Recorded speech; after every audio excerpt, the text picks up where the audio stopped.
Hello everyone, आपका स्वागत है आपके अपने YouTube channel academic excellence in school में। मैं हूं रमेश और आज मैं आपके लिए एक बहुत अच्छी जानकारी लेकर आया हूं। यह जानकारी उन विद्यार्थियों के लिए है जो दिल्ली सरकार के स्कूलों में नहीं पढ़ रहे थे, या वो एनआईएस बोर्ड से पढ़ रहे थे, या देश के किसी और बोर्ड से पढ़ाई कर रहे थे और क्लास 11th दिल्ली सरकार के स्कूलों में एडमिशन लेना चाहते हैं।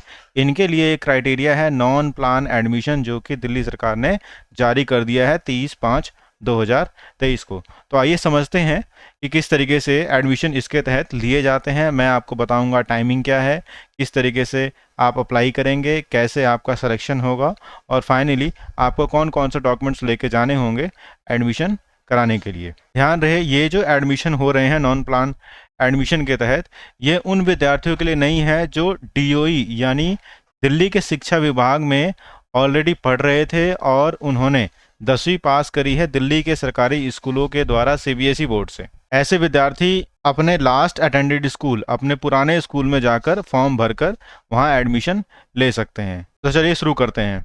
ये नॉन प्लान एडमिशन का शेड्यूल दिया गया है क्लास 11th के लिए।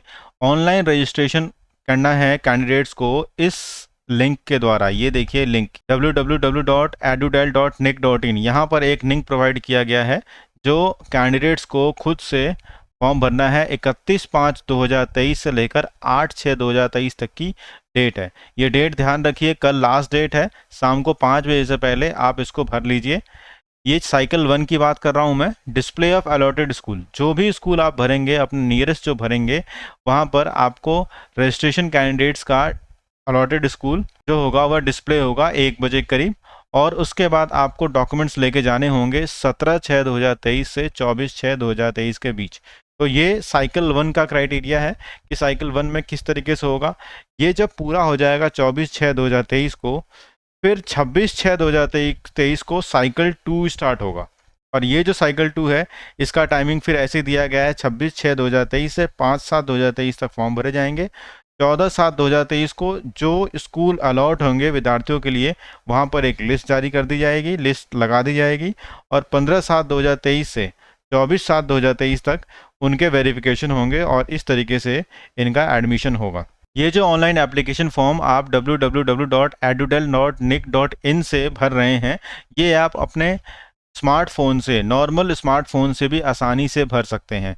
अगर आपको कोई दिक्कत भी आती है तो आप अपने नियरेस्ट स्कूल, जो भी नियरेस्ट स्कूल है, वहाँ संपर्क कर सकते हैं। ये ऐसा एप्लीकेशन में, ये सर्कुलर में दिया गया है। कुछ क्राइटेरिया रखा गया है क्लास 11th में एडमिशन लेने के लिए।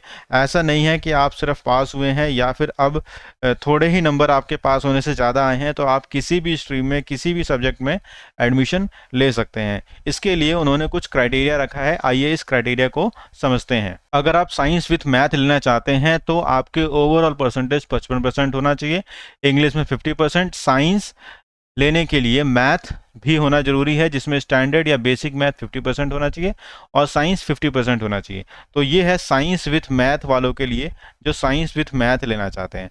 कुछ ऐसे विद्यार्थी भी होते हैं जो साइंस विदाउट मैथ लेते हैं, यानी बायो लेते हैं।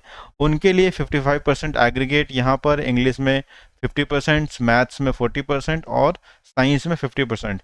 ध्यान रहे, बेसिक मैथ और स्टैंडर्ड मैथ में कोई भी कंपैरिजन नहीं है। किसी भी मैथ में आपका ये 40% या 50% नंबर होगा, तो आपका साइंस विथ मैथ 50% वाले के लिए, साइंस विदाउट मैथ 40% वाले के लिए एडमिशन हो जाएगा। कॉमर्स विथ मैथ लेना चाहते हैं तो 50% आपको एग्रीगेट चाहिए, इंग्लिश में 45, मैथ्स में 50 और सोशल साइंस में 45%।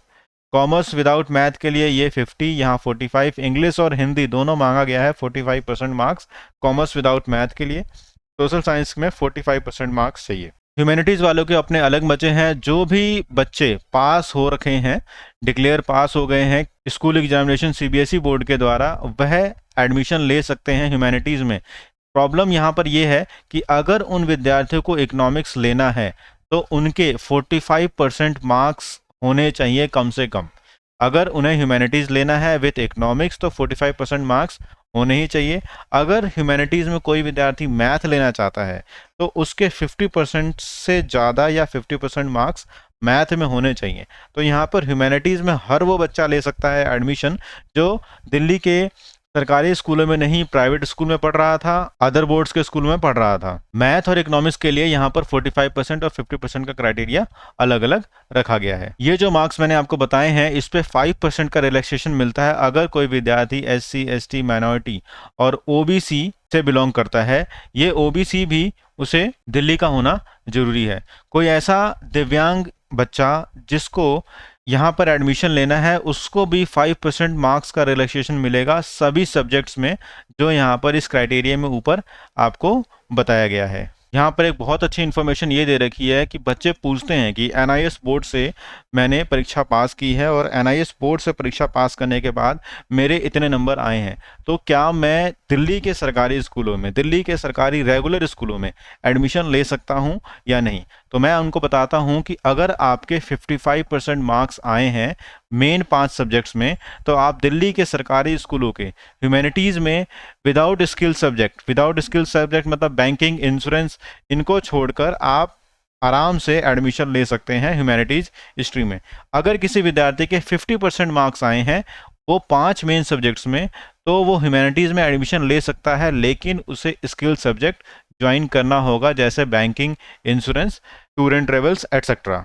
तो ये बहुत अच्छी इन्फॉर्मेशन है NIS वाले विद्यार्थियों के लिए जो ओपन से परीक्षा दे रहे थे और उनके 55% या 50% मार्क्स आए हैं।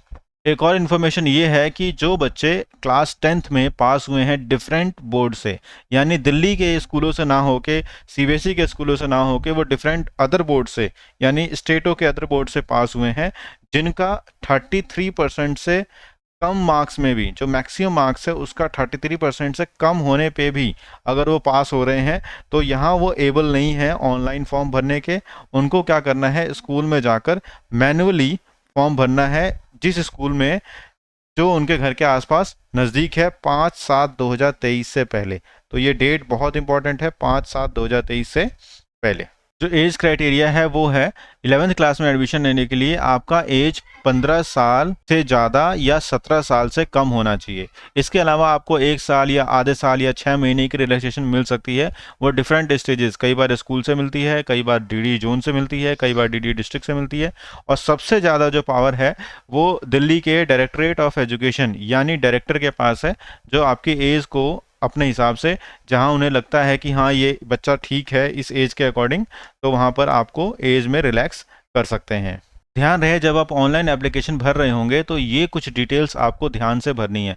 आपको अपनी personal details like name, father name, mother name और रेजिडेंशियल एड्रेस जिसका आप प्रूफ दे सकें वो भरना है आपको, और ये भी बताना है कि लास्ट स्कूल आपने कौन सा अटेंड किया है। आधार नंबर भी आप दे सकते हैं अपनी इच्छा से। बैंक अकाउंट डिटेल्स देना बहुत ज़रूरी है, जिसमें बैंक ब्रांच नेम और IFSC हो। डेट ऑफ बर्थ के लिए आपका 10th क्लास का सर्टिफिकेट लग जाएगा, मार्कशीट लग जाएगी जिसमें 10th क्लास का, जिसमें आपका डेट ऑफ बर्थ है। सब्जेक्ट स्टडी, कौन कौन सा सब्जेक्ट पढ़े हैं प्रीवियस क्लास में, ये भी सब जरूरी है जो आपके मार्कशीट में होगा। Applicant have to select their stream, आपको एक स्ट्रीम फॉर्म भी वहाँ पर सेलेक्ट करने को मिलेगा, जो आपको साइंस विथ मैथ चाहिए, science without math, commerce with math, commerce without math, humanities with economics और नॉट इकोनॉमिक्स, ये सब चाहिए। और आपको अपनी मार्कशीट को भी अपलोड करना है जो 300 KB से कम साइज़ का होना चाहिए। यहाँ दिया गया है कि अगर किसी विद्यार्थी का एडमिशन होता है तो सबसे पहले ये देखा जाएगा कि उसका जो रेजिडेंस है उसके सबसे नियरेस्ट स्कूल जोन कौन सा है, जहाँ पर उसे एडमिशन ले लिया जाए तो आसानी से उसके आगे की पढ़ाई हो सके। ये ध्यान रखना है कि जो आपको ID पासवर्ड मिलेगा एडमिशन करने के लिए ऑनलाइन जब आप भरोगे, तो उस लॉगिन ID और पासवर्ड को आपको नोट करके रखना है, क्योंकि अगर आप नोट करके नहीं रखोगे तो कोई भी सेकंड स्टेप जो आपको करना होगा वो उससे ही होगा। इसलिए आप पहले लॉगिन करेंगे और ID पासवर्ड बनाएंगे तो आप उसको ध्यान रखेंगे कि लॉगिन ID पासवर्ड क्या है। लॉगिन ID पासवर्ड बनने के बाद सेकंड स्टेप में आप अपने मार्क्स की डिटेल वगैरह भरेंगे। मार्क्स डिटेल भरने के बाद आपको एक रजिस्ट्रेशन नंबर मिलेगा, उस रजिस्ट्रेशन नंबर को आपको नोट कर लेना है, जो कि आपको SMS से प्रोवाइड होगा आपके पर्टिकुलर मोबाइल नंबर पे। कोई भी अगर आप गलती होती है तो एप्लीकेंट यानी कैंडिडेट और पेरेंट्स खुद ही रिस्पॉन्सिबल हैं इन सभी काम के लिए जो उन्होंने वहाँ पर रजिस्ट्रेशन फॉर्म में भरा है। तो बहुत ध्यान से और बहुत बारीकी से, बहुत तरीके से आपको ये फॉर्म भरना है। आपको ओटीपी आएगा वेरिफिकेशन के लिए, आप उसको भी ध्यान से डालेंगे। आपसे ये कहा गया है कि ये दोनों स्टेप्स एक साथ कंप्लीट करें। कोई भी अगर कमी होगी तो आपका फॉर्म जो है वो कैंसिल हो जाएगा बिना किसी इन्फॉर्मेशन के। तो दोनों स्टेप्स को भरना है, वो जो फॉर्म भरा है उसका प्रिंट लेना है, ओटीपी वेरीफाई करना है और उसके साथ साथ आईडी पासवर्ड को याद करके रखना है, कभी आगे ज़रूरत पड़े तो आप उसको यूज़ कर सकें। मॉर्निंग शिफ्ट के स्कूलों में आप 9 बजे से लेकर 12 बजे तक, या इवनिंग शिफ्ट के स्कूलों में 1:30 बजे से 4:30 बजे तक आप विजिट कर सकते हैं। इसके रिगार्डिंग एक सेंट्रलाइज नंबर भी दिया गया है, ये नंबर है, इस पे 7:30 बजे से 6:30 बजे तक आप कॉल करके इसके बारे में रिलेटेड जानकारी ले सकते हैं। देखिए, यहाँ पर ध्यान रखने वाली बात ये है कि आपको कौन कौन से डॉक्यूमेंट्स लेके जाने हैं जब आपका वेरिफिकेशन होगा उस स्कूल में जहाँ पर आपका नाम आ गया है। तो proof of date of birth के लिए आपको लास्ट अटेंडेड स्कूल की एसएलसी चाहिए, मार्कशीट लेके जाना है, एक पासपोर्ट साइज फ़ोटो, कोई भी एक रेजिडेंस प्रूफ या फिर ration card, domicile certificate, voter ID card, electricity bill या बैंक पासबुक, जो भी है आपके पास रेजिडेंस प्रूफ के लिए आप उसे लेके जा सकते हैं, जैसे आधार कार्ड या पासपोर्ट। सर्टिफिकेट ऑफ कास्ट बहुत ज़रूरी है। आप एससी, एसटी, ओबीसी से बिलोंग करते हैं तो उसका आपके पास सर्टिफिकेट होना चाहिए। सर्टिफिकेट ऑफ डिसेबिलिटी, कोई दिव्यांग स्टूडेंट है तो उसका भी सर्टिफिकेट उसके पास होना चाहिए। ध्यान रहे, ये जो आपने फॉर्म भरा है ऑनलाइन एप्लीकेशन से, ये कोई गारंटी नहीं देता कि आपने ऑनलाइन एप्लीकेशन फॉर्म भर दिया है तो आपका एडमिशन दिल्ली के सरकारी स्कूल में हो ही जाएगा।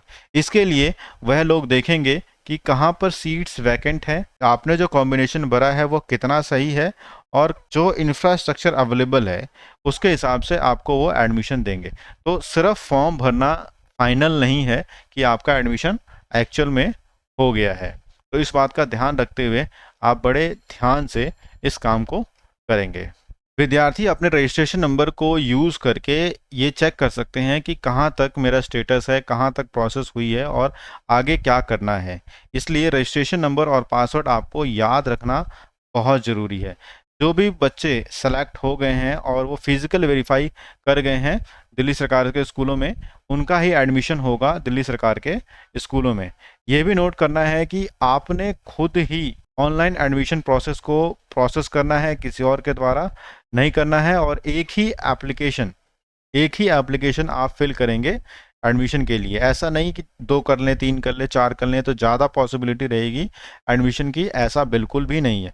अगर आपने स्कूल अलॉट हो गया है तो किसी भी हालत में ये स्कूल जो अलाउ किया गया है, एलोकेट हुआ है, उसको चेंज नहीं किया जाएगा।